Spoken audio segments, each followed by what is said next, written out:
أما بعد فأعوذ بالله من الشيطان الرجيم بسم الله الرحمن الرحيم وذروا ظاهر الإثم وباطنه صدق الله مولانا العظيم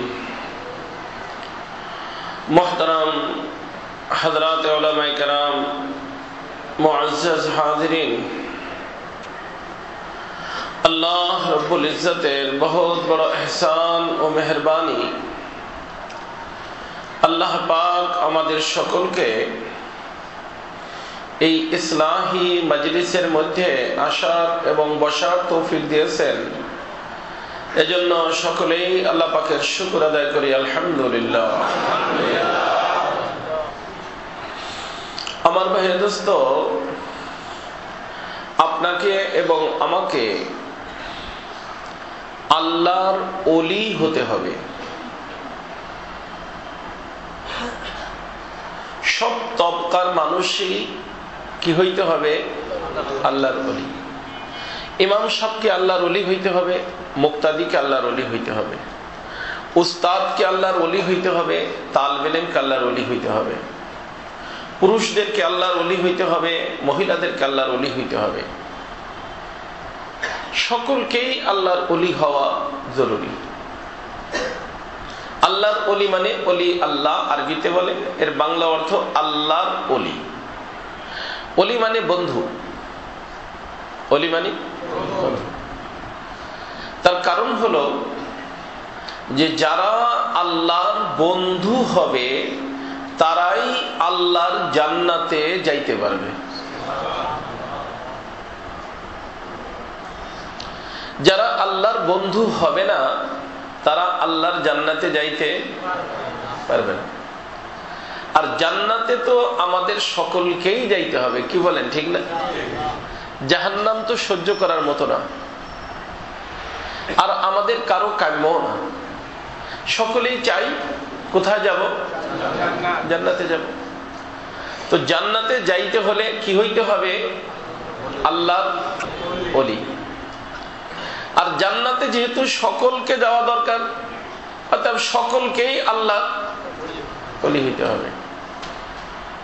তো আল্লাহর ওলি মানুষ দুই কাজ করলে হবে। কয় কাজ? দুই কাজ। আল্লাহ যা করতে বলছেন সেটা করতে হবে, যা ছাড়তে বলছেন তা ছাড়তে হবে। কয়টা কাজ হলো ভাই? কয়টা কাজ হলো? আল্লাহ যেটা করতে বলছেন ওটা করতে হবে, যেটা ছাড়তে বলছেন ছাড়তে হবে। এই দুটি কাজ যদি কোনো ব্যক্তি করে, আর ঈমান তো লাগবেই, সে আল্লাহর ওলি হয়ে যাবে। করণীয় কাজের মাধ্যমে নূর আসে, আর বর্জনীয় কাজ বর্জন করার মাধ্যমে নূরের হেফাজত হয়। করণীয় কাজের মাধ্যমে নূরের আতা হয়। করণীয় কাজের মাধ্যমে কি হয়? নূরের আতা। মনে করেন আসসালাতু নূরু ওয়া বুরহান, নামাজটা কি? নূর। এই যে আমরা উযু করলাম, উযুটা কি? নূর। উযু করণীয় না? উযু করণীয় না? উযুটা নূর। এই সুবহানাল্লাহ পড়লাম, জিকির করণীয়, এটা নূর। লা ইলাহা ইল্লাল্লাহ পড়লাম, এটা নূর।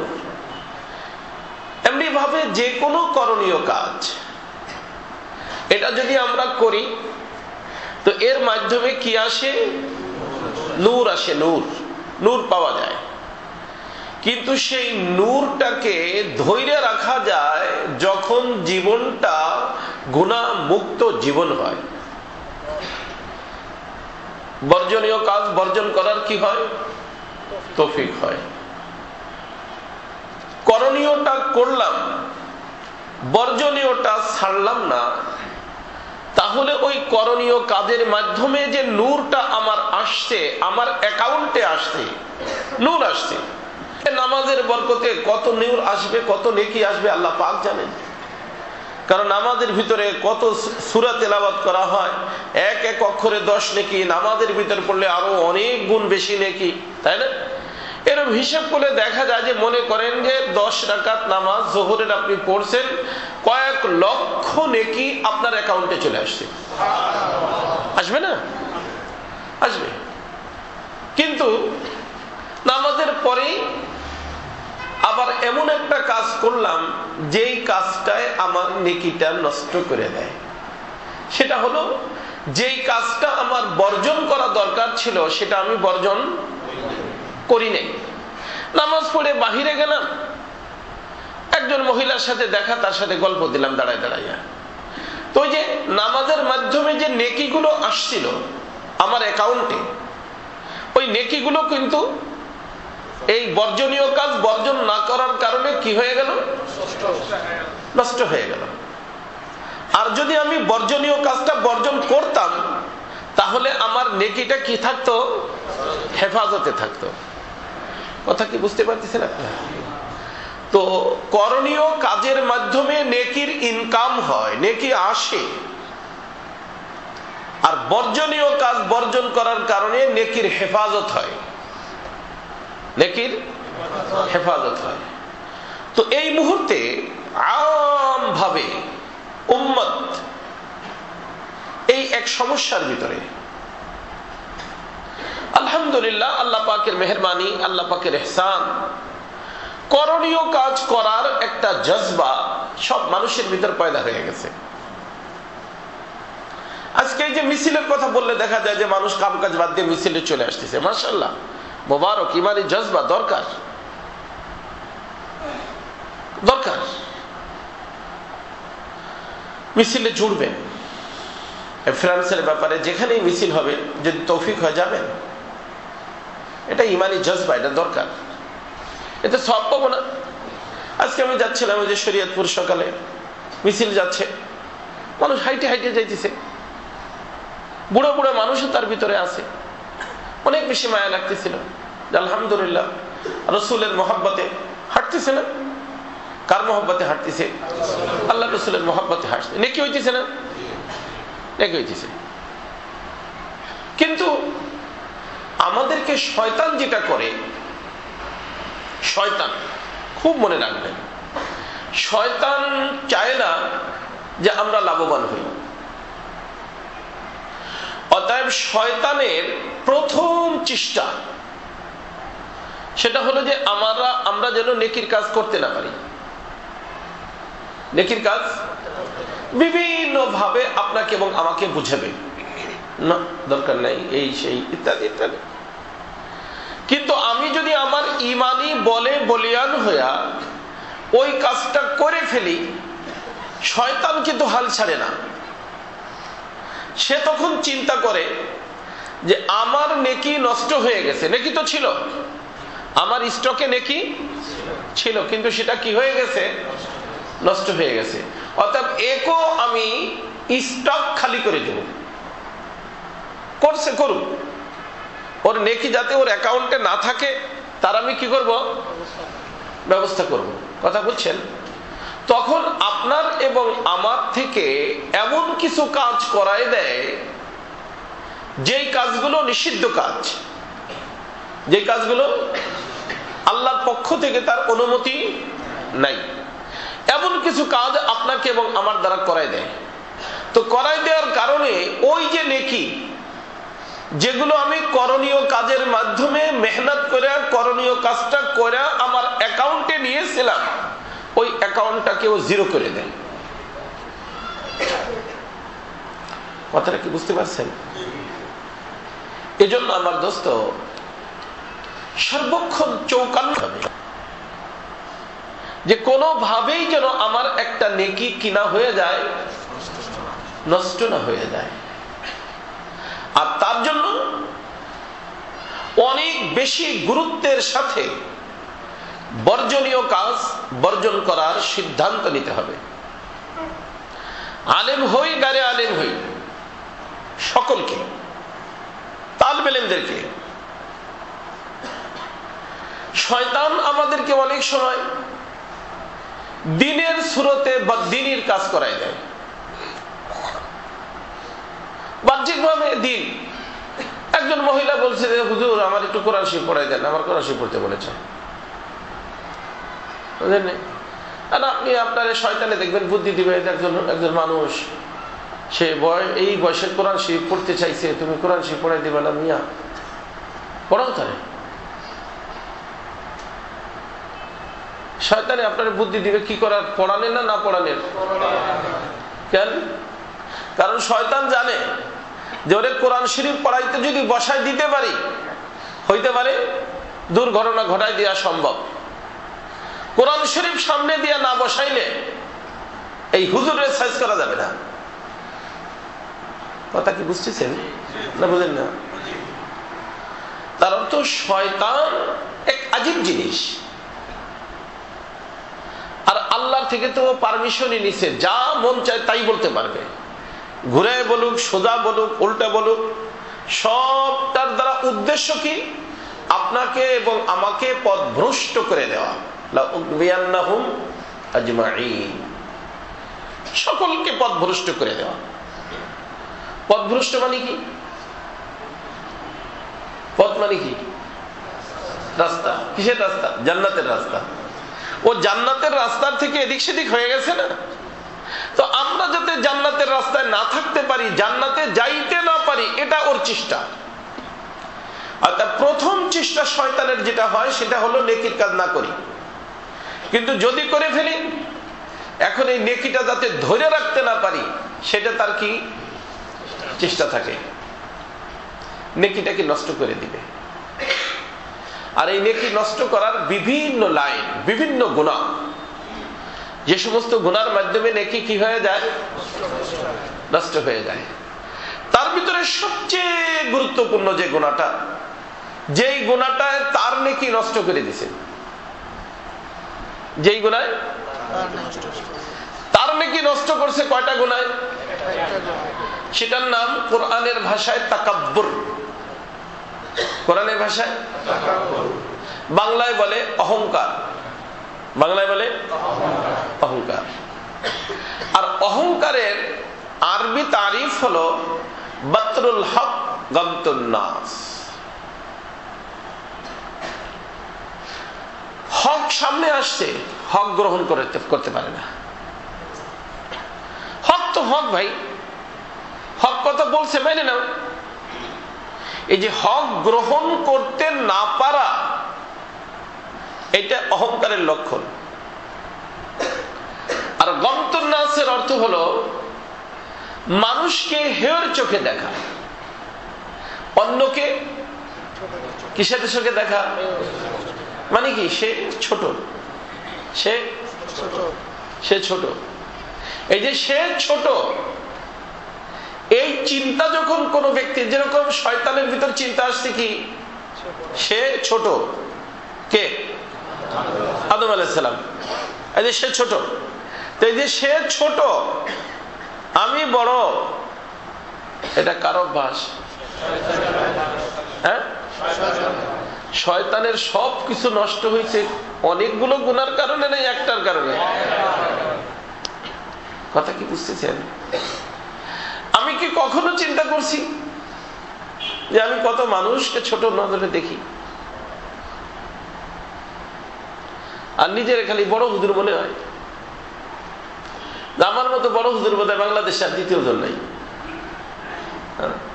ওই দিন শুনিলাম না, এক আল্লাহর বান্দা আমার নিকটে আসছে যে হযরত মাহদী আলাইহিস সালাম আসবে, এটা কি আপনি জানেন?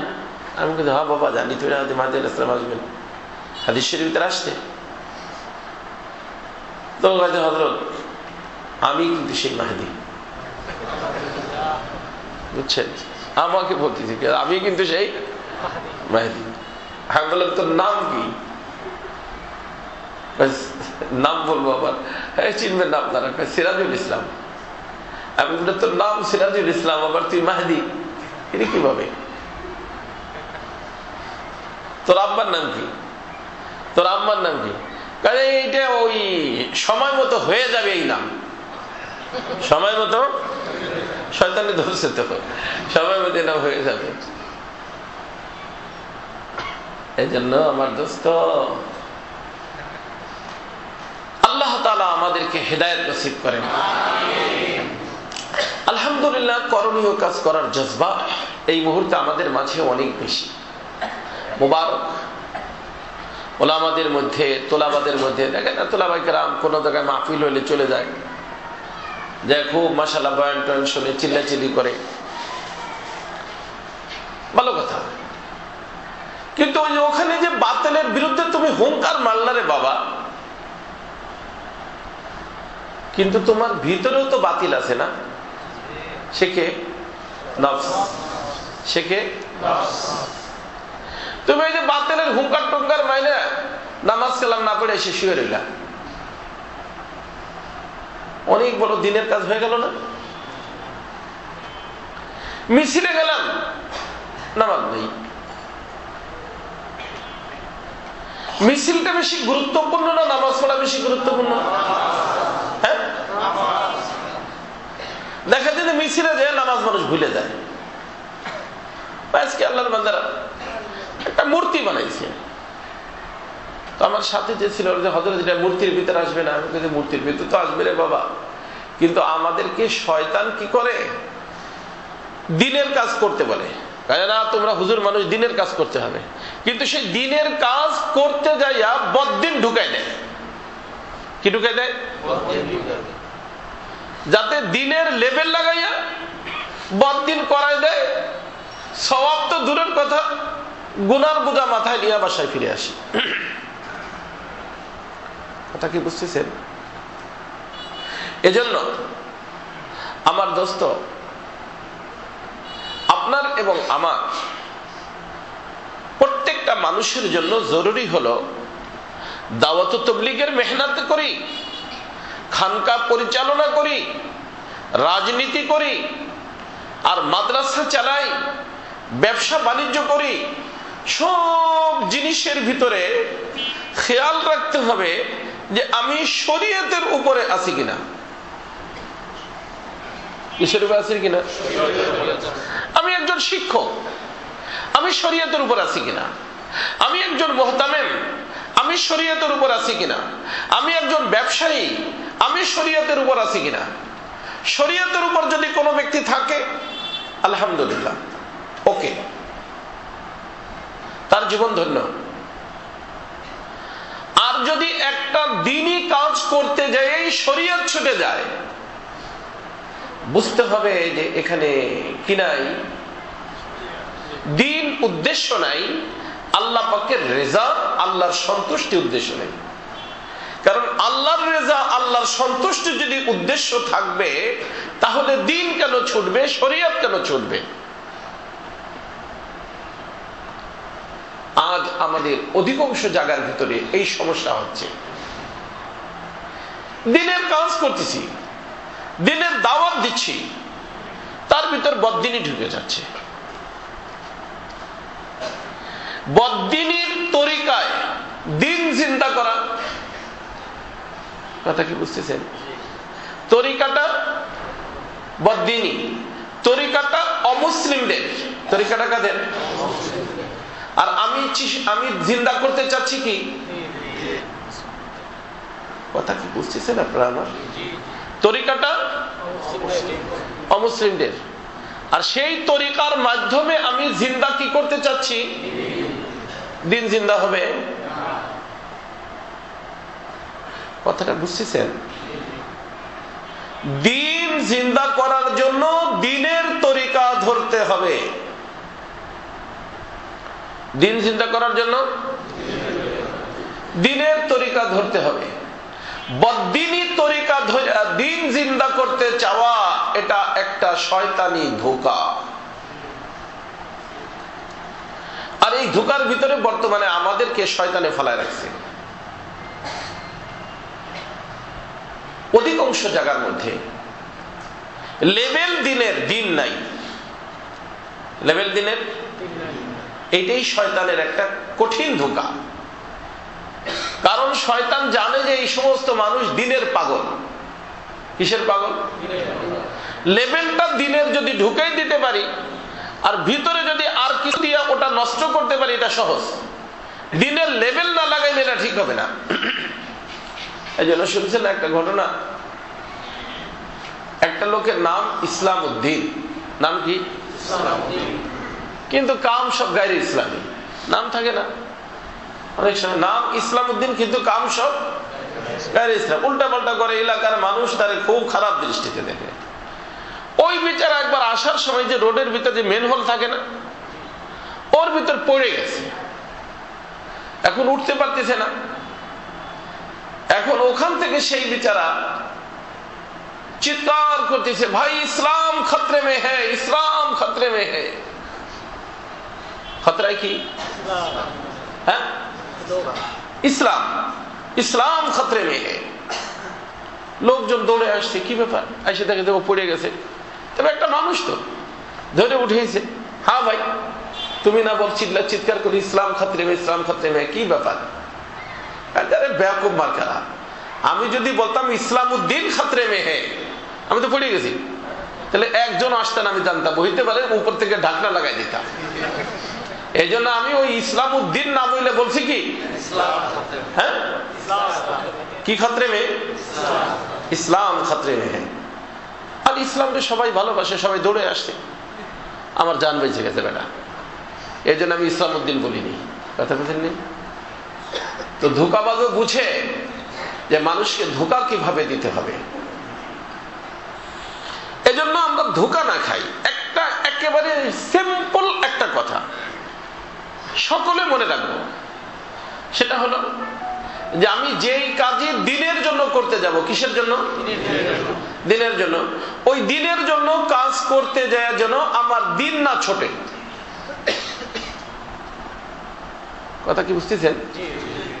দিনের কাজ করতে যায় যেন আমার কি না ছোটে, দিন না ছোটে। আল্লাহ রাসূল সাল্লাল্লাহু আলাইহি ওয়াসাল্লামের থেকে বদদোয়া সাবেত আছে 2 জায়গায়, 3 জায়গায় মাত্র। তার ভিতরে একটা জায়গা হলো খন্দকের যুদ্ধের সময় অনেক বেশি ঘুমছান যুদ্ধ হইতেছিল। আসরের নামাজ কাজা হওয়ার পূর্ব মুহূর্তে একেবারে আলী রাদিয়াল্লাহু তাআলা অনেক বেশি রাগ হয়ে গেছেন যে আল্লাহ তাদের কবরকে তুমি আগুন দিয়ে ভরে দাও, তারা যারা আমাদেরকে নামাজ থেকে বিরত রাখছে। নামাজ পড়তে পারেনি, বুঝে আসছে না? তারপরে নামাজ পড়ছেন। খায়র রাসূলুল্লাহ সাল্লাল্লাহু আলাইহি ওয়াসাল্লামের বদদোয়া যা আছে সেটা আমি কখন আলোচনা করব। 2-3 জায়গা বদদোয়া করছেন, তার ভিতরে একটাই। তো নামাজ অনেক বেশি গুরুত্বপূর্ণ। আর জিহাদ তা গুরুত্বপূর্ণ না? হ্যাঁ, ঈমানের পরে সবচেয়ে গুরুত্বপূর্ণ কি জিনিসের নাম কি? তার নাম কি বলেন তো দেখি? আসসালাতু, আসসালাতু ইমাদুদ্দিন। আল্লাহ রাসূল বলেন নামাজ হলো দ্বীনের স্তম্ভ। মান আকামাহা ফাকাদ আকামাদ-দ্বীন ওয়া মান তারাকাহা ফাকাদ হাদামাদ-দ্বীন। যে ব্যক্তি নামাজকে কায়েম করলো সে দ্বীনকে কায়েম করলো।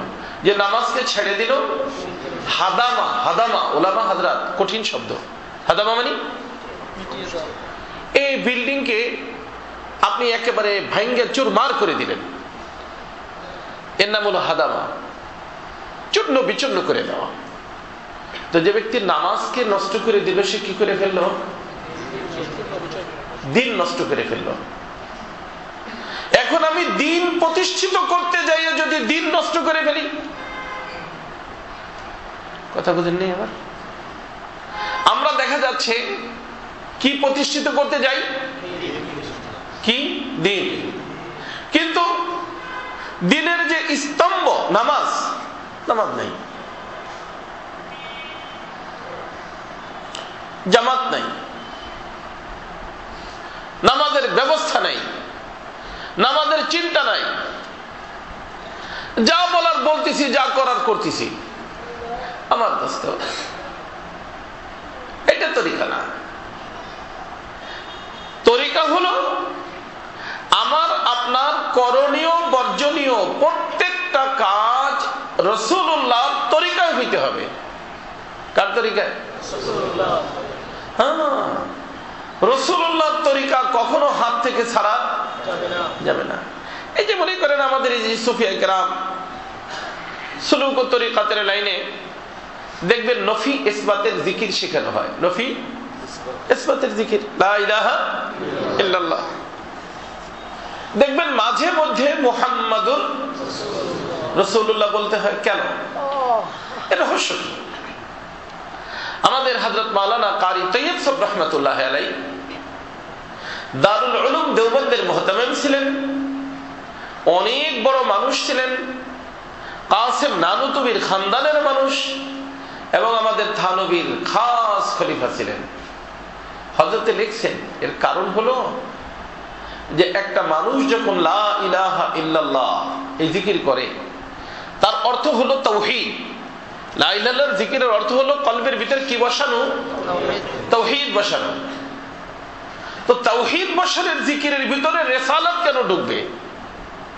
হযরত বলেন এর কারণ হলো যে লা ইলাহা ইল্লাল্লাহ, লা ইলাহা ইল্লাল্লাহ বলতে বলতে সেই ব্যক্তি তাওহীদের সাগরের ভিতরে এমন ডুব দিতে পারে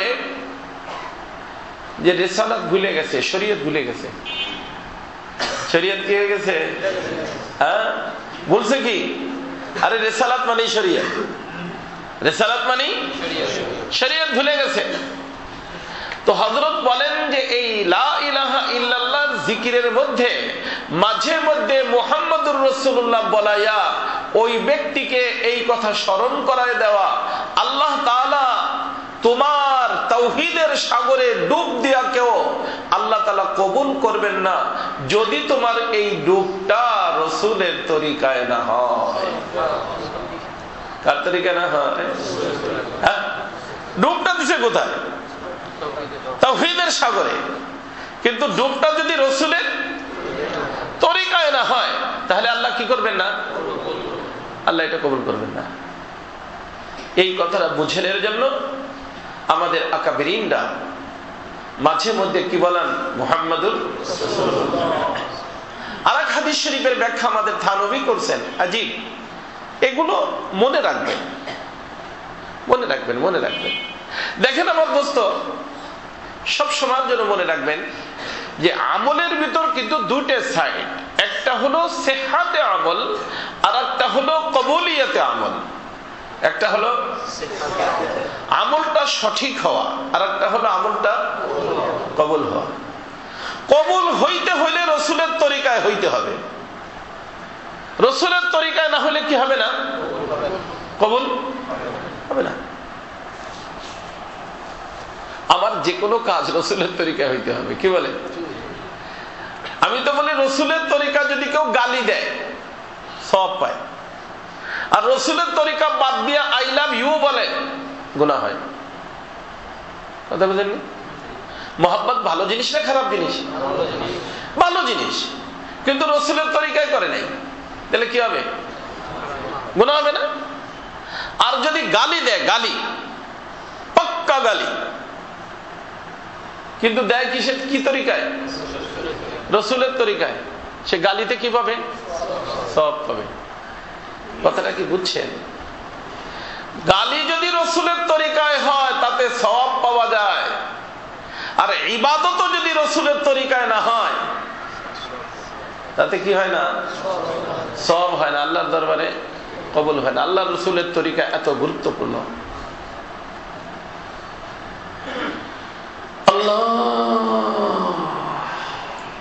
আল্লাহ তাআলা আমাদেরকে বুঝার তৌফিক দান করেন।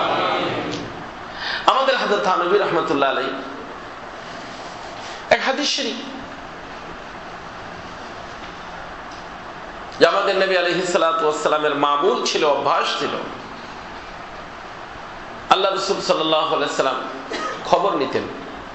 এজন্য যে কোনো দায়িত্বশীল যারা, মুহতামিম সাহেব যদি বাসায় থাকেন তারপরে উস্তাদদের ছাত্রদের খবর রাখা এটা জরুরি। যে কোনো দায়িত্বশীলের তাদের অধীনস্থদের খবর রাখা এটা আমাদের আকাবিরিনদের সুন্নত, রাসূলের সুন্নত। দেখেন ওমর রাদিয়াল্লাহু তাআলা আনহু খবর নিতে যাইয়া মেয়ের সন্ধান পেয়ে গেছেন, তাই না? কি নিতে যায়? শেষ রাত্রিতে ভাই কোথায় কি হয়ে দেখতে গেছেন, খবর পেয়ে গেছেন, সন্ধান পাইছেন কিসের? দিনদার মেয়ের সন্ধান পেয়ে গেছে, নিজেই কানে শুনছেন। কারণ মেয়েকে যখন দুধে পানি দিতে বলছে তখন সে কি বলছে, না মা দিতে পারবো না, আমিরুল মুমিনিন নিষেধ করছেন। তখন ওই ভদ্র মহিলার মুখ দিয়ে কথা বের হয়ে গেছে, আরে তোর আমিরুল মুমিনিন ঘরের পিছনে দাঁড়া রয়েছে, নিতে এত ভয় করছো? দুধ কম হয়েছে, পানি না দিলে আমাদের আটা ব্যবস্থা হবে না, দাও তুমি পানি। তখন ওই মেয়েটা বলছে, আম্মু আমিরুল মুমিনিন যদিও দাঁড়ায় নেই, কিন্তু আমিরুল মুমিনিন তো নিজের পক্ষ থেকে হয়তো আল্লাহর কথা অথবা রসুলের কথা, আল্লাহর কথা অথবা রসুলের কথা, আর রসুলের কথাও কার কথা? আল্লাহর কথা। অর্থাৎ আমিরুল মুমিনিন যদিও দেখতেছে না, কিন্তু আল্লাহ তো দেখতেছেন। অথবা এই কাজ আমার দ্বারা সম্ভব না। বাস উনি কনফার্ম হয়ে গেছেন, মাশাআল্লাহ। মেয়ের দিলের ভিতর কি আছে? তাকওয়া আছে। আরে শোনো, তাকওয়া এক আজীব জিনিস রে বাবা। এই তালবেলেমরা, আরে নালায়েক দল, শোনো, নালায়েক বলতেছি মহব্বতের কারণে, রাগটা করিস না বাবা যে আমাদেরকে নালায়েক বললো। তাকওয়ার জীবন অবলম্বন কর, দুনিয়া তোর কদমের ভিতর চলে আসবে। ওয়া ইয়াত্তাকিল্লাহ ইয়াজআল লাহু মাখরাজা ওয়া ইয়ারযুকহু মিন হাইসু লা ইয়াহতাসিব। কে বলছে এটা? কার কথা? আল্লাহর কথা। আল্লাহ তো মিথ্যে কথা কয়? হ্যাঁ। ওমান আসদাকু মিনাল্লাহি কিলা, ওমান আসদাকু মিনাল্লাহি কিলা। আল্লাহর কথা থেকে সবচেয়ে সত্য কথা আর কার হতে পারে? তো আল্লাহ বলতেছেন তাকওয়া অবলম্বন করো, কঠিন জায়গার থেকে বের হওয়ার ব্যবস্থা আমি করে দিব, আর এমন জায়গার থেকে তোমাকে রুজি দিব যে তুমি কল্পনাও করতে পারবে না যে কিভাবে তুমি রুজি পাচ্ছ। হযরত থানবী এক আজীব ঘটনা লেখছেন। আগের জামানায় বিবাহ-শাদী হইতো, ওই যে মানুষের রাত্রে বরযাত্রীতে যাইতো না, রাত্রে যাইতো সাধারণত, লাইট টাইট জ্বালাইয়া যাইতো। ওই এক রাজার মেয়ের বিয়া, রাজার মেয়ে, রাজার মেয়ের বিয়ে হয়েছে, বিরাট বরযাত্রী যাচ্ছে, কিন্তু ওই পথে তুফান বৃষ্টি এত বেশি হয়েছে, পুরা বরযাত্রী ছিটটা বিটটা কে কোন দিক গেছে কোনো খোঁজ খবর নেই। আর ওই যে মেয়েটা দুলহান, যে সেও দেখে যে একটা মানে ঝুপড়ির ভিতরে সব তুফানে উড়ে যাচ্ছে, কিন্তু সুফি সাহেবের ঝুপড়ি উঠতেছে না। আল্লাহ পাক করতে পারেন, কারামাতুল আউলিয়া হকল। ওই ঝুপড়ির ভিতরে পাতা পুঁতে দিয়ে একটা ঝুপড়ির মতো বানানো, তার ভিতর বসে বসে এক আল্লাহর বান্দা কিতাব পড়তেছে। তো ওই মেয়েটা ওই দৌড়ে দিয়ে তার ভিতর ঢুকছে, ঢুকে দেখে যে যুবক একটা ছেলে, অনেক সুন্দর, এই একটা দিয়া, আগের জামানায় দিয়া জ্বালাইতো। দিয়া বুঝো ভাই, তোমরা তো দিয়া তো বুঝবো না। এক প্রকার এরকম ছিল, বাতির মতো, মাটি দিয়ে বানানো। তার ভিতরে দিত পানি, উপরে দিত তেল, পানি দিত যাতে ঠান্ডা থাকে, আর ওর উপরে এই যে কাপড়, কাপড় দিয়া ফলিতা বানাইয়া ওইটার উপর রেখে দিত। এটার নাম হলো দিয়া। এটা জ্বালাইয়া সে কিতাব পড়তেছে, অন্যদিকে কোনো ধ্যানই নাই। অনেক সময় পরে চোখ খুলে দেখে যে এই রাজার মেয়ে, তাও সাজগোজ করা, সুন্দরী সুচ্ছিরি বানানো, সে তার সামনে বসা। দেখা মাত্রই সে তার দৃষ্টিকে নিচু করে ফেলছে। হযরত থানবী লেখছেন ঘটনা, দৃষ্টি নিচু করে ফেলছে। এরপরে আবার একটু নজর উঠেছে, কিন্তু নজর উঠানোর সাথে সাথে আবার কি করছে, এই যে আঙ্গুল কিসে দেয়, আগুনের কাছে দেয়, আবার আঙ্গুল টান দেয়, আবার একটু কিতাব দেখে। কারণ হাদিস শরীফের ভিতরে তো আসছে, হাদিস শরীফে আসছে, এই ফ্রি মাইন্ডের মানুষ। আমি কালকে না পরশু দিন কোথায় বলতেছিলাম যে চৌম্বক আর লোহা যদি একখানে করা হয়, এর ভিতরে সৃষ্টিগত ভাবে আল্লাহ পাক আকর্ষণ রাখছেন, একটা আর একটাকে টানবেই। এখন চৌম্বক যদি বলে যে আল্লাহর কসম আমি ওরে টানবো না, আর ও বলে যে না এর সাথে আমি মিলবো না, কসম করলে কাজ হবে? যদি না টানে তাহলে চৌম্বক না, অথবা লোহা না। এই জন্য দেখবেন এই যে দোকানদাররা কি করে, স্টিলের এসএস চামচ দেখায়, দেখেন এটা কি না, লোহা না, বরং এটা কি এসএস। এসে চলে ধরবে না, কিন্তু লোহা হলে কি করবে? ধরবে। কথা কি বুঝে আসছে? এটা বানাইছে কে? এইটার ভিতর আকর্ষণ দিচ্ছেন কে? তো এইখানের আকর্ষণ তো চামচ দিয়ে দেখাই দিলাম, এটুক তো মানতে পারলা। আর আল্লাহ যে আকর্ষণের কথা বলছে ওটা কেন মানতে পারতেছ না? আল্লাহ তো বলতেছেন পুরুষ মহিলার ভিতরে আমি আকর্ষণ দিয়ে দিয়েছি। তারা যদি দুইজন এক জায়গায় বসে, দুজন এক জায়গায় বসে, খালওয়াতে বসে, নির্জন জায়গায় বসে, রাসূল বলেন সালিসুহুমা শাইতান, তৃতীয় নম্বর কি হবে? শয়তান আসবে। আর তাদের ভিতরে দুইজনের ভিতরে মিলানের জন্য চেষ্টা করবে, করতে করতে করতে করতে করতে একসময় তারা মিলে যাবে। কথা বুঝে আসছে না? ফ্রি মাইন্ড বলতে ইসলামে কিছু নাই, এগুলোকে মানতে হবে। এইগুলো না মানার কারণেই তো ঘরে ঘরে আগুন ধরতেছে, এগুলো না মানার কারণে তো বিবি বাচ্চার থেকে মাহরুম হয়ে যাচ্ছে, এগুলো না মানার কারণে তো স্বামীকে জব করে ফেলতেছে, এগুলো না মানার কারণেই তো নিজের সন্তানকে গলা টিপে মাইরা আর একজনের সাথে চলে যাচ্ছে, শুধুমাত্র ইসলামকে না মানার কারণে, কোরআন এবং হাদিসকে না মানার কারণে। ধ্বংসের পথ এই ফ্রি মাইন্ড। ফ্রি মাইন্ড বলতে কিছু নাই। যে সমস্ত মা বোনরা শুনতেছেন লক্ষ্য করে শুনবেন, দেওরের থেকে পর্দা করবেন, দুলাভাইয়ের থেকে পর্দা করবেন, আপনারা শালীর থেকে পর্দা করবেন, ভাবির থেকে পর্দা করবেন, অনেক জরুরি। বিয়ে সাহেবের থেকে পর্দা করবেন। বিয়ে সাহেব অসন্তুষ্ট হয়ে যায়। আমাকে একজন এক ভদ্র মহিলা ফোন করছে কয়েকদিন আগে, হযরত আমার ছেলের মেয়ের বিবাহ হয়েছে, তা মেয়ের যে শ্বশুর, সে তার বিয়ে সাহেব না, সে আসছে, সে বলছে যে আপাই যদি আমার সাথে দেখা না দেয় তাহলে বাসায় খানাই খাবো না, চলে যাবো। এখন অসন্তোষ শেষে চলে যেতে কি করবো? আমি কি তার সামনে যাইতে পারি? না, যাওয়ার পারমিশন নেই। যদি চলে যায় চলে যেতে দেন, আল্লাহ পাক তাহলে ঠিক করে দেবেন। আল্লাহ নিকট দোয়া করেন।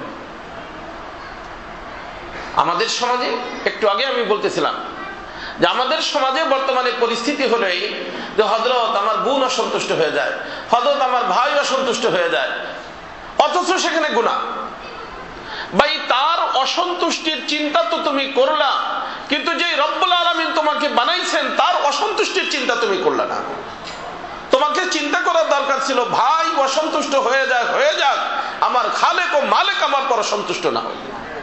দরকার ছিল কিনা? কারণ ভাইয়ের ইহসান আমার উপরে বেশি না, আল্লাহর ইহসান বেশি। ভাইয়ের ইহসান লিমিটেড, সীমিত, আল্লাহর ইহসান আনলিমিটেড, অসীম। সেই অসীম ইহসানের খালেক ও মালিক, তারে অসন্তুষ্ট করতে রাজি হয়ে যাচ্ছি, ভাই যাতে অসন্তুষ্ট না হয়। আর আল্লাহ রাসূল বলছেন যে মাখলুককে সন্তুষ্ট করবা আমাকে অসন্তুষ্ট করা, আমি তোমাকে মাখলুকের হাওয়ালা করে দেব, মাখলুকের হাওয়ালা করে দিব। আর যে কোনো মাখলুক যে কোনো ব্যক্তিকে ভালোবাসে মতলবে, ভালোবাসে মতলবে, মতলব পুরো হয়ে গেলে ভালোবাসা শেষ। তুমি মানুষের নিকট ফুটবল হয়ে যাবা, যার যার মতলব পুরো করবে আর লাথি দিবে, ছিটটা যে আর একখানে পড়বা। আর আল্লাহ বলেন হ্যাঁ, আর যদি তুমি মাখলুককে অসন্তুষ্ট করে দিয়া আমাকে সন্তুষ্ট করতে পারো, আল্লাহ বলেন আমাকে সন্তুষ্ট করতে পারো, তো এই সমস্ত মাখলুককে রাজি আর খুশি করাইয়া তোমার কদমে ফেলাই দিয়া আমি রব্বুল আলামিন আমার দায়িত্ব।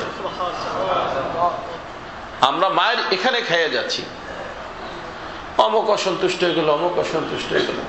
আরে ভাই, অমুক সন্তুষ্ট হইলেই কি আর অসন্তুষ্ট হইলেই কি? আমাকে দেখতে হবে আমার মাওলা সন্তুষ্ট কিনা। এজন্য আমার পীর মুর্শিদ বলতেন সারা জাহাं खिलाफ हो परवाना चाहिए पेशे नजर तो मर्जी है जाना ना चाहिए। हाँ, जान दे दी मैंने उसके नाम पर, इश्क ने सोचा ना कुछ अंजाम पर। কি হবে কি হবে না এটা আমার দেখার বিষয় না, আমি তো আমার মাওলার দেওয়ানা, আমার মাওলার হাতে আমাকে সুপুর্দ করে দিয়েছি, যা আমার মাওলা বলবে আমি তাই করব। আমার মাওলার ইচ্ছার বাহিরে আমি কিছুই করব না। এই ধরনের ফাইনাল সিদ্ধান্ত নিতে হবে। আল্লাহকে পাওয়া এত সহজ না, পরিপূর্ণভাবে নিজেকে আল্লাহর হাতে ন্যস্ত করে দিতে হয়। তো যাই হোক, আমি বলছিলাম ওই যে আল্লাহর বান্দা সুফি সাহেব আগুনের ভিতরে হাত দেয়, কিসের ভিতরে হাত দেয়? আগুনে হাত দেয়, আবার একটু পরে শয়তানে ধরে, আবার দেখতে যায়, আবার আগুনের ভিতরে হাত দেয়। এরকম করে পুরো রাত গেছে। বাদশার পক্ষ থেকে লোক আসছে, তালাশ তুলাশ করে মেয়েরে পাইছে, লয়ে গেছে। কিন্তু ওই তুফানের কারণে সেই দুলা মরে গেছে, বন মরে গেছে, আরো অনেক লোকজন মরছে। তখন শোক তো শোকই। অনেকদিন পরে তার বাবা রাজা বলছে, তোমাকে নতুন ভাবে কোথাও বিবাহ সাহায্য তো দিতে হবে। যার কথা বলে না করে দেয়, তাই না? তো বাচ্চা বুঝতে পারছে কোনো ঘটনা অবশ্যই আছে। এই যে দেখেন অনেক সময় যে মেয়েরা যেটা ছেলে বললে না করে দেয়, তার মানে তার একটা পছন্দের আছে, তার একটা কি আছে, সেইটার কথা বলে না, সেই জন্য না করে দেয়। অনেক মেয়েদেরকে আবার জেনে ধরে, জিনমিন কিচ্ছু না, খাবো 90% মেয়েদেরকে জেনে ধরে এই শয়তানি জেন, ওই মতলবের বাহিরে হইলে জেনে ধরে। কিন্তু হুজুরদের টাকা কামাই করা একটা লাইন কাট হয়ে যায়, আল্লাহ মাফ করে দিক, আস্তাগফিরুল্লাহ। ওই বিচারি না করে দেয়।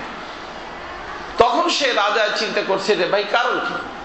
হয়তো আগের স্বামী যার সাথে বিবাহ হয়েছিল তার মহব্বতে, তো তার বিশেষ যে বান্ধবী তাকে দায়িত্ব দিছে, দায়িত্ব দিলে তারা যখন জিজ্ঞেস করছে তখন সে বলছে না, তার দুঃখ তো আমার আছে, তার সাথে আমার বিবাহ হয়েছিল, সে চলে গেছে, চলে গেছে, এ তো করার কিছু নাই। তবে বাবাকে বলো, বাবা যদি আমাকে বিবাহ দিতেই চায়, তো ওই যে আমি যে ঝুপড়ির ভিতরে যে রাত্রে আশ্রয় নিয়েছিলাম যার নিকটে, আমি বাস তাকে বিবাহ করতে চাই। খোঁজ খবর নিয়ে দেখছে সে একজন এই সুফি সাহেব, মৌলভী সাহেব, এই ঝুপড়ির ভিতর থাকে। আরে মেয়ে কার? রাজার মেয়ে। তখন সে মেয়ে বলছে যে বাবা, আমি কেন বিবাহ করতে চাচ্ছি তাকে তুমি ডাকো। ডাইকে তারপরে একটু জিজ্ঞাসা করো যে তুমি বারবার আগুনের ভিতর কেন হাত দিচ্ছিলা। ডাকছে। তখন ডাকার পরে সে বলছে যে দেখেন আসলে কি আপনার মেয়ে তো ওই সময় এমনি সুন্দরী, রাজার মেয়ে, আবার কি ছিল, সাজগোজ করা ছিল, দুলহান বানানো ছিল, আর আমি জওয়ান মানুষ, আমি চিনি না কে বা কোথা থেকে আসছে, কিন্তু আসছে। তো আমার মনের ভিতরে বিভিন্ন ধরনের কল্পনা জল্পনা হইতেছিল। যখনই আমার দিলের ভিতর কোনো খারাপ কল্পনা আসছে, সাথে সাথে আমি আমার আঙ্গুলটাকে আগুনের ভিতর দিয়ে আমার মনকে বলছি যে মন, এই যে আগুন, এই আগুনের থেকে 70 গুণ বেশি প্রখর আগুন দিয়া আল্লাহ পাক জাহান্নামকে সাজায় রাখছেন, জাহান্নামকে বানায় রাখছেন। যে আগুনটা কালো রূপ ধারণ করে আছে, দেখো তুমি এইটা পারো কিনা সহ্য করতে। হাত দিলেই ব্যথা লাগছে, জ্বলে গেছে। তো এইভাবে আমি আমার মনকে বলছি, এই আগুনই তুমি পারো না সহ্য করতে, তাহলে সেই আগুন তুমি কিভাবে বরদাস্ত করবা। এইভাবে আমি আমাকে পুরো রাত হেফাজত করার চেষ্টা করছি, এবং আপনার মেয়ের গায়ে আমি শরীরে স্পর্শ বন্ধ করি নেই, এবং আমি চোখ উঠে তার আর দেখিনি। কিন্তু যখনই মন চাইছে তখনই আঙ্গুল কিসের ভিতরে? আগুনের মধ্যে। তখন রাজায় বলছে যে হ্যাঁ ঠিক আছে, তাহলে আমার মেয়ে যে সিলেক্ট করছে তোমাকে ঠিকই করছে, আমার মেয়ে তোমাকে চাই, তুমি কি রাজি আছো? বলে হ্যাঁ রাজি আছি। বাস মজলিসের ভিতরে বিবাহ হয়ে গেছে। কার মেয়ের সাথে? রাজার মেয়ের সাথে। কিসের বরকতে? তাকওয়ার বরকতে। আজকে আমরা বিভিন্ন লাইনে পরিশান, এই সব পরিশানির খাতেমা তাকওয়ার জীবন অবলম্বন করার মধ্যে। আর তাকওয়ার জীবন অবলম্বন না করে যত লাইন ধরবো, পরিশানি বাড়বে, পরিশানি শেষ হবে না। মাদ্রাসা বলেন, স্কুল বলেন, কলেজ বলেন, নিজের বাসা বলেন, ব্যবসা বাণিজ্য বলেন।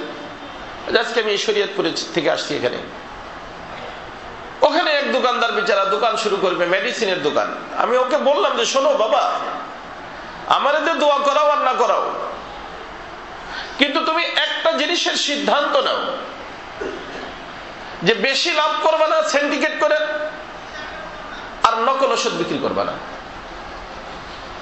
ওষুধ বিক্রি করবা সঠিকটা, আর লাভ নেবা যতটুক, না নিলে না। এই দুইটা কাজের সিদ্ধান্ত নেও।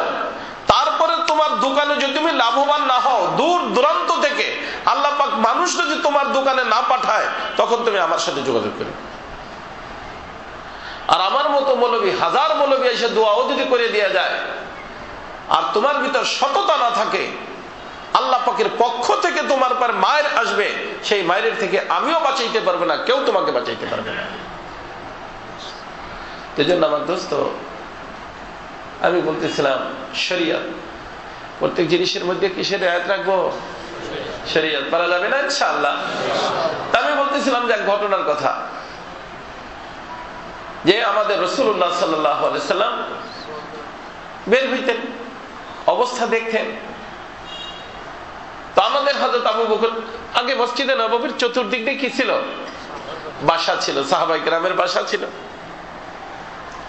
আল্লাহ রাসূল বের হয়ে গেছেন, হযরত ওমর ফারুক রাদিয়াল্লাহু তাআলা আনহু, প্রথম আবু বকর সিদ্দিক রাদিয়াল্লাহু তাআলা বাসা, যেদিক দিয়ে আমরা তওয়াফের জন্য ঢুকি না, রাসূলুল্লাহ সাল্লাল্লাহু আলাইহি ওয়াসাল্লামের রওজা আথারে হাজিরের জন্য ঢুকি আমরা, ওই দিকেই দেখবেন। যখন আবার যাবেন, আল্লাহ করুক দ্রুত আল্লাহ সবাইকে যাওয়ার তৌফিক দান করেন, আল্লাহ রাস্তা খুলে দেন আমাদের জন্য, মেহেরবানি করে রাসূলের রওজা আথারে যাওয়ার জন্য। আসলে সব, আমি তো বলি সব লাইন কাট বন্ধ হয়েছে গুনার কারণে।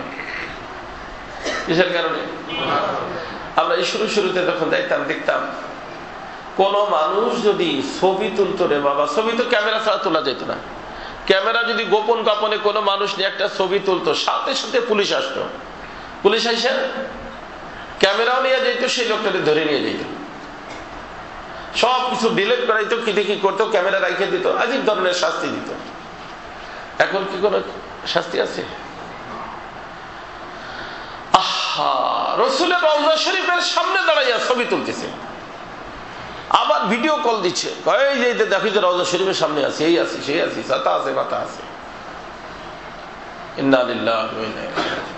অথচ আল্লাহ রাসূল বলছেন যে যে ব্যক্তি ছবি তুলে তারপর আল্লাহ পাকের লানত, যেই রাসূল বলছেন সেই রাসূলের সামনে দাঁড়াইয়া হিম্মত কিভাবে হয় ছবি তোলার মানুষের? আমার বুঝেই ধরে না কিভাবে হিম্মত হয়। মৌলবীরা পর্যন্ত ছবি তোলে, কয়েকটু স্মরণীয় করে রাখে। মিয়া, তোমার এইটা স্মরণীয় থাকলে এটা তোমার কবরের ভিতরে কি শাস্তি কম হয়ে যাবে? হ্যাঁ, এই স্মরণীয় ছবিটা ওখানে দিয়ে দিলে কমাবে? কি স্মরণীয় হইল? আল্লাহ তাআলা আমাদেরকে হেদায়েত নসিব করুন। মানে গুনাহকে বর্তমানে মানুষ গুনাহই মনে করে না। গুনাহ যে একটা জিনিস, এই জিনিসটার অনুভূতি মানুষ থেকে খতম হয়ে গেছে। আল্লাহ পাক আমাদের সকলকে গুনাহমুক্ত জীবন দান করেন। তো ওই যে রাসূলুল্লাহ সাল্লাল্লাহু আলাইহি সাল্লাম জিকিরের আওয়াজ শুনছেন। কিসের আওয়াজ? আবু বকর সিদ্দিক রাদিয়াল্লাহু জিকির করতেছেন, তো আস্তে, স্লো, খেজুরের পাতার বেড়া। আবু বকর সিদ্দিক রাদিয়াল্লাহু তাআলা দেখবেন খাও খাতো আবি বকরের লেখা আছে। আবু বকর রাদিয়াল্লাহু তাআলার দরজা, ওইটা এখনো তালা লাগে না এবং গেটও লাগানো হয় না, কাপড় দিয়ে ঘেরা থাকে। কারণ আল্লাহ রাসূল নিজেই বলে গেছিলেন যে সকলের গেট, সকলের দরজা মসজিদের দিকে বন্ধ হয়ে যাবে, আবু বকরেরটা বন্ধ হবে না। তো এটা খুলে গেছেন কে? আল্লাহ রাসূল। এই জন্য বন্ধ করার কারো বাপের শক্তি এখনো খোলা, কাপড় এখান টানায় রাখে। কিন্তু এই যে যেখান থেকে আমরা ঢুকি তওয়াফের জন্য, তার একটু পাশের গেটটাই দেখেন যে বাবু আবু বকর লেখা আছে, এবং তার ভিতরে কখনো দরজা লাগানো হয় না, রাত্রেও না দিনেও না, পাহারা থাকে। কারণ আল্লাহ রাসূল বলছেন যে সকলের দরজা বন্ধ হয়ে যাবে, কিন্তু আবু বকরের দরজা কি হবে না? বন্ধ হবে না। হ্যাঁ, বন্ধ হয় না, বুঝছেন? ওখানে দেখলে পাবেন। মসজিদে নববীর সাথে তো প্রত্যেকটা সুতুনের সাথে তারিখ আমাদের ভরা। মানুষ যে খালি ছবি তোলে, আমি বেটা ছবি না তুলে ওইগুলো মনে কর। সাহাবায়ে কেরাম কিভাবে কি করছেন, কিভাবে কি করছেন, কিভাবে কি করছেন, ওগুলো একটু বোঝা দরকার। বোঝো, এগুলো কেউ বুঝবে না, খালি ছবি তুলবে। লা হাওলা ওয়ালা কুওয়াতা ইল্লা বিল্লাহ। আল্লাহ। তো হযরত আবু বকর সিদ্দিক রাদিয়াল্লাহু তাআলা জিকির করতেছেন, আল্লাহ রাসূল শুনছেন, খুশি হয়েছেন, একটু সামনে গেছেন, দেখেন যে ওমর রাদিয়াল্লাহু তাআলা কঠিন জিকির, জিকরে জলি, জিকরে জলি, উনি জিকরে খফি, উনি জিকরে জলি। খুব জিকির করতেছেন মাশাআল্লাহ। আল্লাহ রাসূল সাল্লাল্লাহু আলাইহি ওয়াসাল্লাম ফজরের নামাজের পরে শাইখাইন তো না, শাইখাইন না, দরুদের শ্বশুর আব্বা, শ্বশুর আব্বা না, আবু বকর সিদ্দিক রাদিয়াল্লাহু তাআলা মেয়ে আয়েশা রাদিয়াল্লাহু তাআলা আল্লাহর রাসূলের স্ত্রী, ওমর ফারুক রাদিয়াল্লাহু তাআলার মেয়ে হযরত হাফসা রাদিয়াল্লাহু তাআলা না আল্লাহর রাসূলের স্ত্রী, দরুদের শ্বশুর আব্বা, মুরব্বী মানুষ, দরুদেরকে সামনে বসাইছেন। জিজ্ঞেস করছেন যে আবু বকর তোমারে দেখলাম এই ব্যাপার, একেবারে আস্তে মিয়া। তখন উনি বলছে ইয়া রাসূলুল্লাহ, যার জন্য করতেছি তিনি তো শুনতেছেন। কার জন্য করতেছিল? হ্যাঁ, কত সুন্দর কথা বলেন তো দেখি। যার জন্য করতেছি তিনি শুনছেন। তিনি আলিমুম বিযাতিস সুদূর, তাই না, সামিউম বাসীর। তিনি শুনতেছেন, দেখতেছেন, বাস আমার আর এদিক সেদিক জোরে করার দরকার নেই। হযরত ওমর রাদিয়াল্লাহু তাআলাকে জিজ্ঞেস করছেন, উনি বলছেন ইয়া রাসূলুল্লাহ, আমার জোরে করার মতলব আছে। জোরে করার কি আছে? উদ্দেশ্য আছে। সেটা হলো যে এই যে এখন এটা কোনো ঘুমের টাইম, মানুষ ঘুমায় থাকবে। আমি জোরে যে এই জন্য করেছিলাম যে আমার জিকিরের কারণে সব মানুষ যেন জায়গা যায়। আর জাগলে কি করবে? তারা কি আর উপন্যাস পড়বে? জায়গা কোরআন শরীফ পড়বে, জিকির করবে, তেলাওয়াত করবে, নেকির কাজ করবে, আমি সওয়াব পেয়ে যাব। আর আরেকটা বিষয় আমার অত্যন্ত গুরুত্বপূর্ণ ছিল, সেটা হলো যে আপনি না বলছেন যে শয়তান দেখলে আমারে ভয় পায়। আমি যদি রাস্তা দিয়ে আসতেছি, শয়তান জানতে পারে যে এই রাস্তায় সামনে দিয়ে ওমর আসতেছে, তো সে তার রাস্তা চেঞ্জ করে আর একটা রাস্তা ধরে, ওই রাস্তা আসতেও ভয় পায়। বলছেন না? হ্যাঁ। আমি চিন্তা করলাম যে আমার আওয়াজ যদি শোনে যে ওমর জাগিয়ে গেছে, তো শয়তান ভেগে যাবে, শয়তান ভেগে যাবে, আর ঘুমন্ত মানুষ জেগে যাবে। কয়টা উদ্দেশ্য? শয়তানরে ভাগানো, ঘুমন্ত মানুষকে জাগানো। এই উদ্দেশ্যে আমি একটু জোরে জোরে জিকির করতেছিলাম। উদ্দেশ্যটা খারাপ না ভালো? কত ভালো দেখেন, তাই না? আল্লাহ রাসূল সাল্লাল্লাহু আলাইহি ওয়াসাল্লাম কিছু সময় চুপচাপ থাকে। হযরত আবু বকর রাদিয়াল্লাহু আনহু বললেন, তুমি একটু আওয়াজটা বাড়াই দিবা। আর ওনারে বলছেন যে একটু কমাই দিবা। একজনকে বাড়াইতে বলছেন, একজনকে কমাইতে বলছেন। কেন? এই যে মুহাদ্দিস সাহেবদের বসা আছেন, এরা তাওজি করেন যেটা, সেটা হলো ইতিদাল। আমাদের ইসলামের মধ্যে মধ্যম পন্থা কি জিনিস? মধ্যম পন্থা। তো আল্লাহ রাসূল সাল্লাল্লাহু আলাইহি ওয়াসাল্লাম ইতিদালে আনার জন্য দোনোজনকে দুই কথা বলছেন।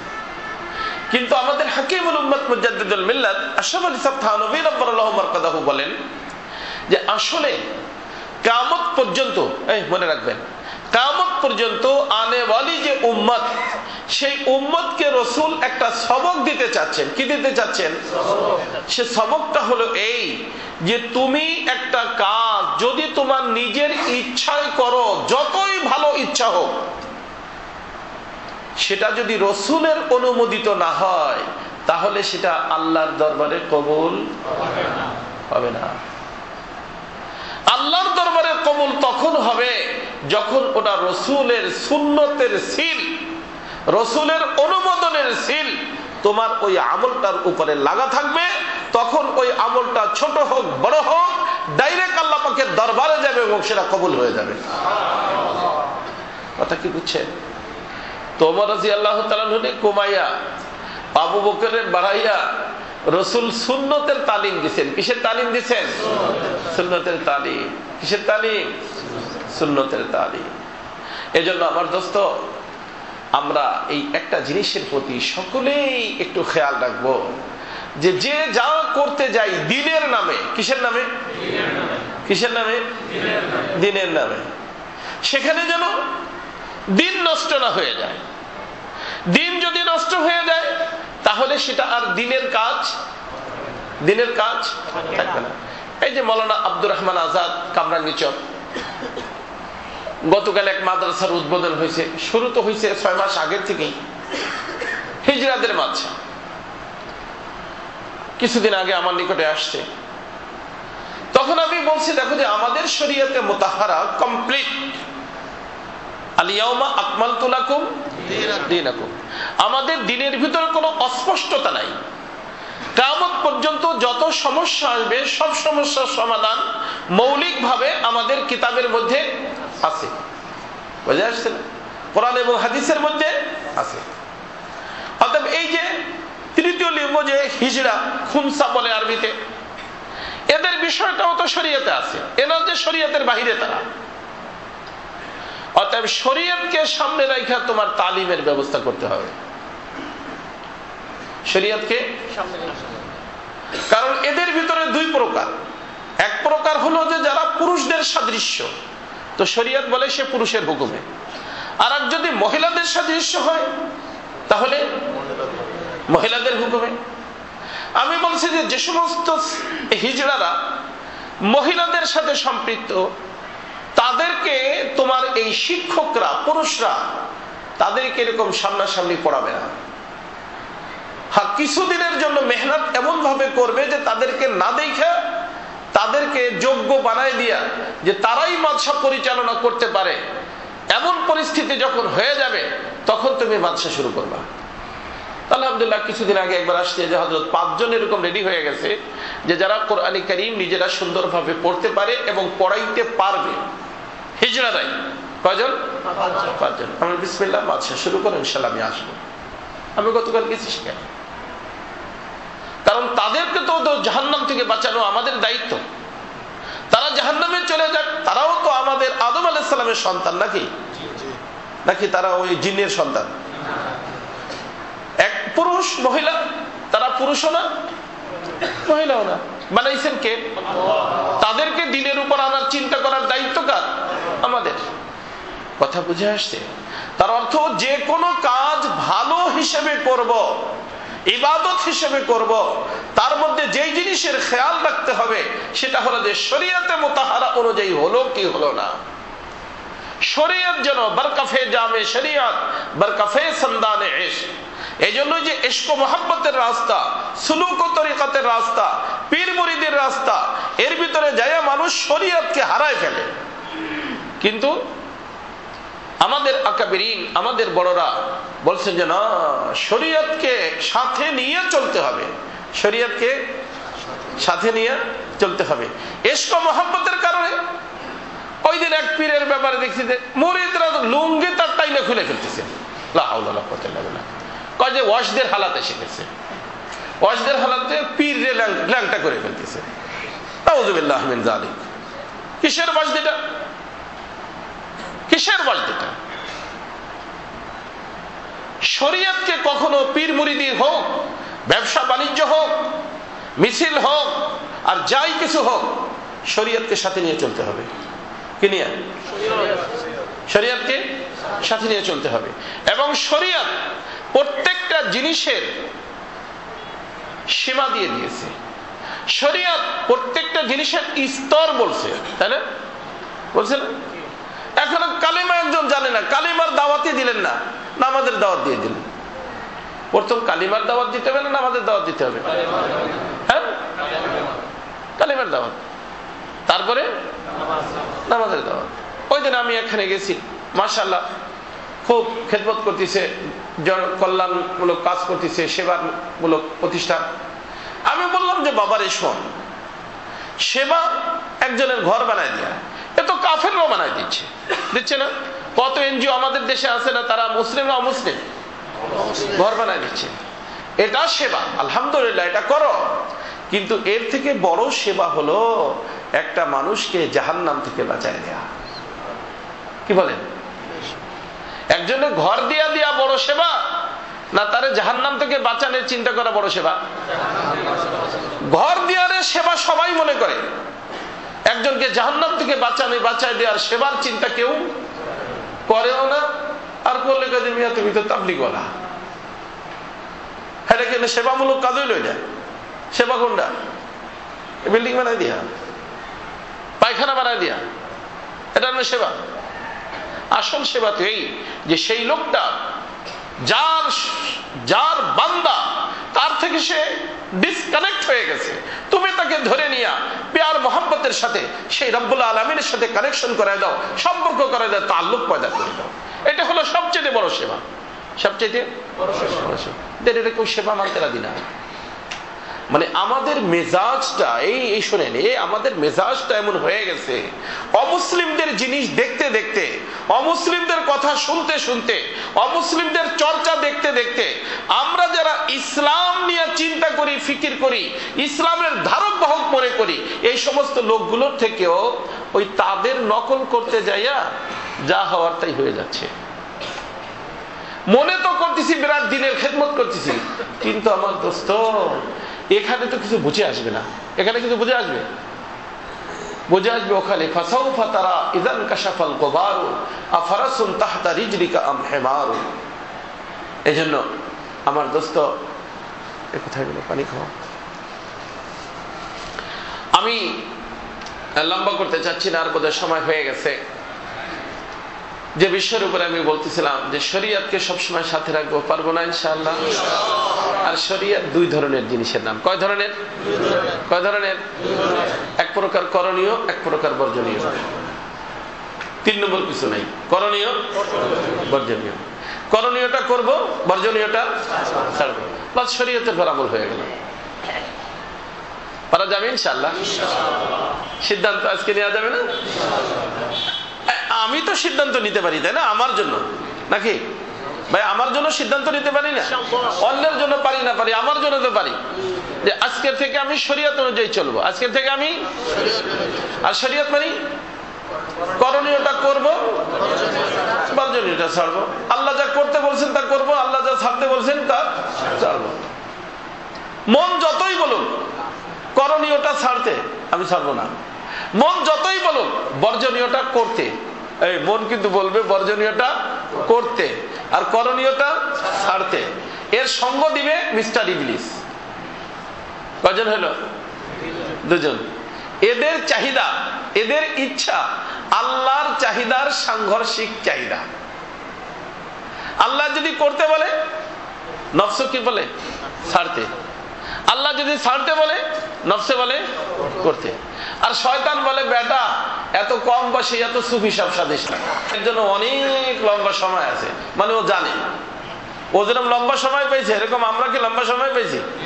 হ্যাঁ, ও তো একেবারে আল্লাহর সাথে ডাইরেক্ট কথা বলে, ইয়াউমা ইউবাসুন না, রব্বি আনজিরনি ইলা ইয়াউমি ইউবাসুন। আল্লাহ ওই দিন পর্যন্ত আমাকে টাইম দাও।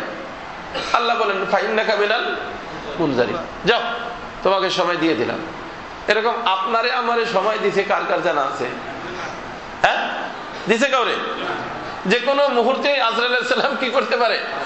টিকিট নিয়ে আসতে পারে যে চলেন ইয়া আল্লাহ রূহ খালাস। এখন আপনি যদি বলেন যে আমার অনেক কাম কাজ রয়ে গেছে, প্লিজ একটু সময় দেন, পাওয়া যাবে? ধনী মানুষ পাবে? গরিব মানুষ পাবে? হুজুর মানুষ পাবে? আরে নবীরা পাইছে, নবীরাও পায় নাই। মুসা আলাইহিস সালামকে আল্লাহ তাআলা যে সময় মতো, সময়ের আগে পাঠিয়েছে, যা একটু কথা বলে, কথা বলতে এসে যা ঘটনা ঘটার ঘটছে, কিন্তু তারপরেও কি যেই সময় যাওয়া তার থেকে বিলম্ব করে গেছে না ওই সময় মতো গেছে? আমাদের রাসূলুল্লাহ সকলেই সময় মতো গেছে। কথা বুঝছেন? আর কারোই জানা নাই যে সময় কবে, শুধু ওই শয়তানটার জানা আছে। কার? এই জন্য শয়তানরা আমাদেরকে বুদ্ধি দেয় যে বেটা এখনো অনেক সময় আছে। আরে সময় তোমার আছে, আমার কি? কারণ যে কোনো মুহূর্তে আমাকে, কারণ আমাকে তো আল্লাহ এরকম বলে দেন নাই যে না ঠিক আছে তোর এতদিন পর্যন্ত সময় দিলাম, বলছে আমাকে? আপনাদের কাউকে বলছে? হ্যাঁ, তবে এখন সিদ্ধান্ত নিতে হবে। কখন? যে আজকের থেকে আমার জীবন শরীয়ত অনুযায়ী চলবে। তার অর্থ আল্লাহ যেটা করতে বলছেন তা করব, যেটা ছাড়তে বলছেন তা ছাড়বো। আর এই করতে যাইয়া, ছাড়তে যাইয়া, করতে যাইয়া, ছাড়তে যাইয়া যারা যারা অসন্তুষ্ট হয়, আমি সেটাকে কবুল করব, কিন্তু আমার আল্লাহরে কি করব না? অসন্তুষ্ট করব না। এই সিদ্ধান্তটুকু নেওয়া যাবে? হ্যাঁ, সবাই ইনশাআল্লাহ।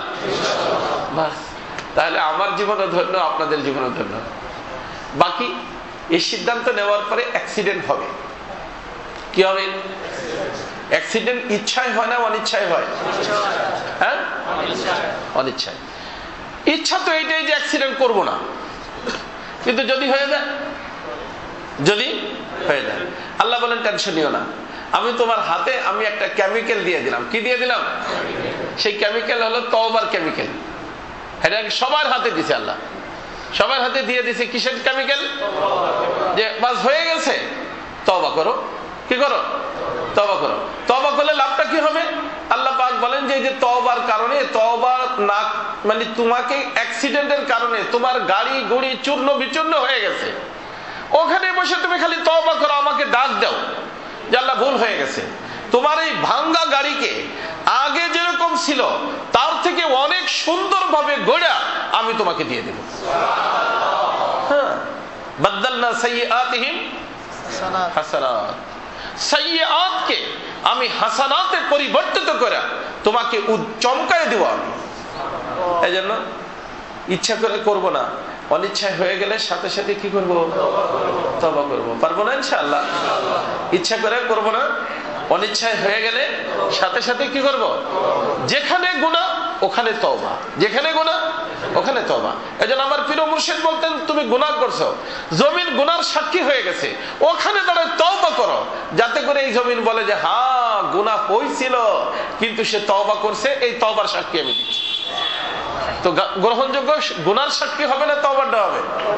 তওবাটা হবে। তওবাটা আখেরি সাক্ষী, তওবাটা আখেরি সাক্ষী। এবার পারা যাবে না ইনশাআল্লাহ? আল্লাহ পাক আমাদের সবাইকে তৌফিক দান করেন। সুবহানাকাল্লাহুম্মা ওয়া বিহামদিকা আশহাদু আল্লা ইলাহা ইল্লা আনতা আস্তাগফিরুকা ওয়া আতুবু ইলাইক। তাই আমাদের এক ভাই শিল্পী হাজী, ওনার আম্মার ইন্তেকাল হয়ে গেছে, উনি তার মাগফিরাতের জন্য দোয়া চাচ্ছেন। আসলে তো আমাদের সমাজে একটা কুসংস্কার হয়ে গেছে, সেটা হলো কিছু দিন ধার্য করে বাপ মার জন্য মানুষ খরচ করে, দোয়া করে। অনেকে এসে বলে যে হযরত আজকে আমার মার মৃত্যুবার্ষিকী, একটু দোয়া করে দিয়ে। হ্যাঁ, দোয়া করে না, দোয়া করে দিয়ে না। কথা বুঝছেন? আল্লাহ, মা কি নিজের ছেলেকে বছরে একবার স্মরণ করতেন? কখন কখন স্মরণ করতেন? অফিস থেকে আসতে একটু দেরি হলে ঘুমায় পড়তো। আরে দরজায় এসে দাঁড়ায় থাকে, দরজায় এসে দাঁড়ায় থাকে, কখন আসবে কখন। একজন গাড়িতে হরেন দিছে, মনে করে আমার ছেলে আসছে, আবার ভিতরে যায়, আবার ভিতরে। মা এইভাবে স্মরণ করছে না? নিজের মাকে, নিজের বাবাকে এইভাবে স্মরণ করতে হবে। যখনই কোনো নেক কাজ করবেন, সেই নেক কাজের ভিতরে বাপ মাকে শরীক করবেন। নিজে যে কোনো নেক কাজের মধ্যে বাপ মাকে শরীক করবেন। কিছু দান করার তৌফিক হচ্ছে, সাথে সাথে যেন বাপ মা স্মরণ আসে। কাউরে কিছু খাওয়ানোর তৌফিক হচ্ছে, সাথে সাথে যেন বাপ মা স্মরণ আসে। তিলাওয়াত করতেছেন, সাথে সাথে যেন বাপ মা স্মরণ আসে। কথা বুঝে আসছে না? এইভাবে নিজের বাবা মাকে কি করতে হবে? স্মরণ যদি রাখে, তার নাম নেক সন্তান, তার নাম নেক সন্তান। অতএব আল্লাহ পাক যেন আমাদেরকে নেক সন্তান হওয়ার তৌফিক দান করেন। যখন এই জন্য ফুকাহায়ে কেরাম লেখছেন যে যদি কোনো ব্যক্তি দোয়ার ভিতরে তার বাপ মাকে স্মরণ না করে, তাহলে সেই ব্যক্তির দোয়ার হক আদায় হলো না। কি হলো না? দোয়ার হক আদায় হলো না। এটা কি বছরে একবার? কখন? যখনই হাত উঠবে দোয়ার জন্য বাপ মাকে স্মরণ করতে হবে। আল্লাহ পাক, কারণ বাপ মা, বাপ মা এটা এমন জিনিস যে এর কোনো দ্বিতীয় নাই। আছে? হ্যাঁ, একজনের শ্বশুর মরে গেল, আর একটা শ্বশুর পাওয়া যায় না, আর একটা বিয়ে করলে কি হয়ে যাচ্ছে? শ্বশুর। কিন্তু বাপ আর মা একই। বাপও একজন, মাও কজন? একজন। মনে রাখা যাবে না? বাপও একজন, মাও একজন। এই জন্য তাদেরকে খুব বেশি স্মরণ করতে হবে। কিন্তু আমাদেরকে ওই যে শয়তানের তরিকা শিখাই দিছে, বছরে একবার একটু খাবার দাওয়া দিও, বাস হয়ে যাবে। আজকে তার হলো কি হইলো? মৃত্যুবার্ষিকী। তার আজকে মৃত্যুবার্ষিকী। এর থেকে বাঁচবেন। প্রত্যেক দিন নিজের তৌফিক অনুযায়ী বাপ মার নামে খরচ করবেন, নামাজ পড়বেন, তেলাওয়াত করবেন, কোরআন কারীম নিয়ে বসবেন। এই হুজুরদের পড়াইলেন, ভিন্ন কথা পড়ান, হুজুরদের ভাগ্য বলো, আমি তো বলি হুজুরকে ভাগ্য বলো, খাওয়াই দেন, খাওয়ান, নিষেধ না। কিন্তু আপনি যখন আপনার মার কথা স্মরণ করে কোরআন শরীফের আলিফ লাম মিম পড়তে শুরু করবেন, তখন দেখা যাবে যে আপনার বিভিন্ন স্মৃতির কথা তেলাওয়াত করতেছেন আর বিভিন্ন কথা মনে আসতে থাকবে। আসবে কিনা? আপনার চোখে পানি পড়তে থাকবে। ওই তেলাওয়াত আর ওই যে টাকা দিয়া হুজুরের পড়াই দিলেন খতম, সেই তেলাওয়াত তো একই না? হ্যাঁ, মানুষ খালি অন্যের দিয়ে কাজ করানো শিখে, সব কাজ অন্যের দিয়ে করায়, যার কারণে জান্নাতের কাজ অন্যের দিয়ে করা শুরু করছে। সব অন্যের দিয়ে করায় না, নিজে করা শিখেন।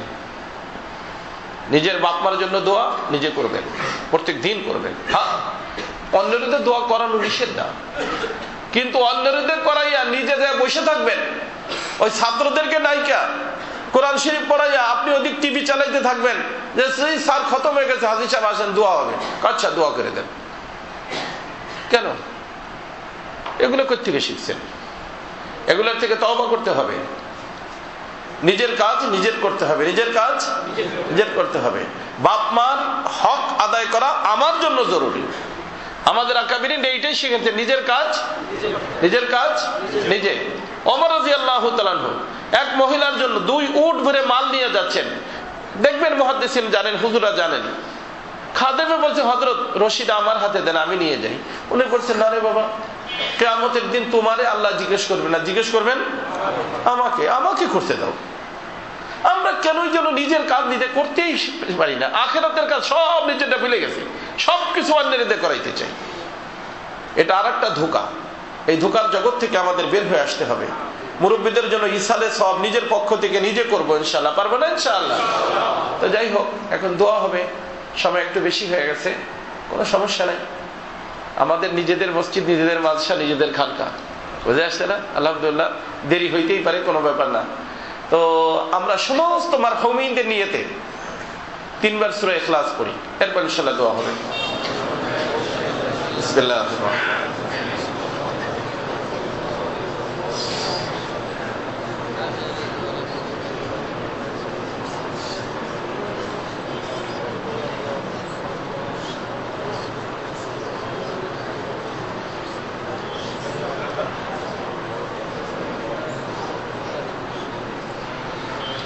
اللهم صل على سيدنا مولانا محمد صلاة تنجينا بها من جميع الأهوال والآفات وتقضي لنا بها جميع الحاجات وتطهرنا بها عن جميع السيئات وتطهرنا بها عن جميع السيئات وتطهرنا بها عن جميع السيئات وترفعنا بها عندك أعلى الدرجات تبلغنا بها أقصى الغايات من جميع الخيرات في الحياة وبعد الممات إنك على كل شيء قدير يا أرحم الراحمين يا أرحم الراحمين يا أرحم الراحمين رب ارحمهما كما ربياني صغيرا اے مولا پاک، اے محبوب پاک، আল্লাহ মেহেরবানি করে আপনি আমাদের সকলকে মাফ করে দেন।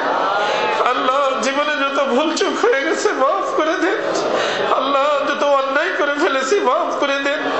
আল্লাহ শরীয়তের খেলাফ কাজ হয়ে গেছে মাফ করে দেন। আল্লাহ আজকের থেকে সিদ্ধান্ত নিলাম শরীয়তের বাহিরে কোনো কাজ করব না, আপনার ইচ্ছার বাহিরে কোনো কাজ করব না। আল্লাহ যাতে আপনি রাজি খুশি থাকেন সেই পথে আমাদেরকে চলার তৌফিক দিয়ে দেন। আয় আল্লাহ, আমাদের গুনার কারণে আমাদের উপর কোনো আযাব দিয়েন না মাওলা। আল্লাহ আপনি যদি আমাদেরকে আযাব দেন আমরা কেউ বাঁচতে পারবো না। আল্লাহ আমাদের সকলের গুনাহকে মাফ করে দিয়ে আল্লাহ কঠিন আযাবের ভিতর বিশ্বের মানুষ আল্লাহ করোনা, আল্লাহ এই করোনার থেকে, অন্যান্য ভাইরাস থেকে, করোনার থেকে আমাদেরকে মুক্তি দিয়ে দেন। আল্লাহ বিশ্ববাসীকে মুক্তি দিয়ে দেন। আল্লাহ উম্মতে মুসলিমাকে নাজাত দিয়ে দেন। আল্লাহ আমাদের দেশবাসীকে নাজাত দিয়ে দেন। আল্লাহ আমাদেরকে, আমাদের ফ্যামিলির লোকজন, আত্মীয় স্বজন, বন্ধু বান্ধবকে নাজাত দিয়ে দেন। আল্লাহ আমাদের যার যে পরেশানি আছে আপনি দূর করে দেন। আল্লাহ যার যে হাজাত আছে আপনি পুরো করে দেন। আল্লাহ যারা অসুস্থ আছে সুস্থ করে দেন।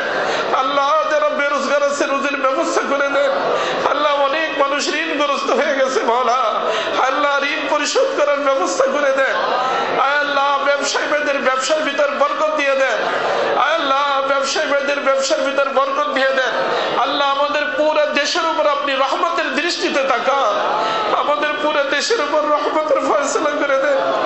আল্লাহ আমাদের মারহুমিন শহীদদেরকে বেলা হিসাব আপনি মাগফিরাত করে দেন। আল্লাহ তাদের কবরকে নূর দ্বারা ভরপুর করে দেন।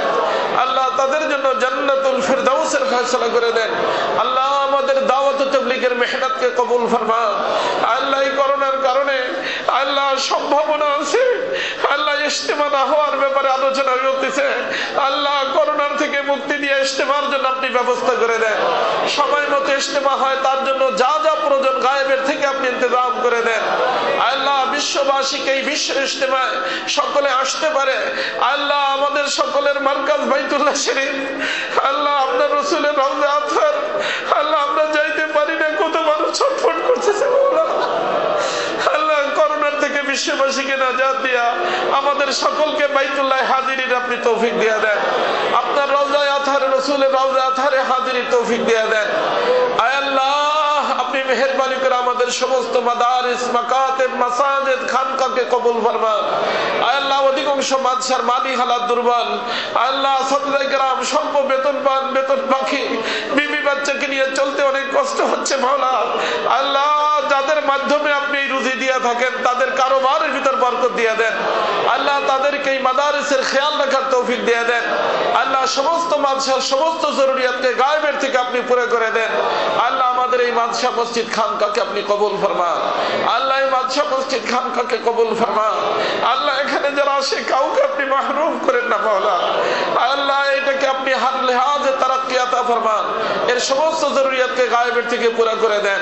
আয় আল্লাহ রাসূল করিম সাল্লাল্লাহু আলাইহি ওয়াসাল্লামের সাদাকা তুফাইলে আমাদের দোয়া মুনাজাতকে কবুল ফরমান, কবুল ফরমান, কবুল ফরমান।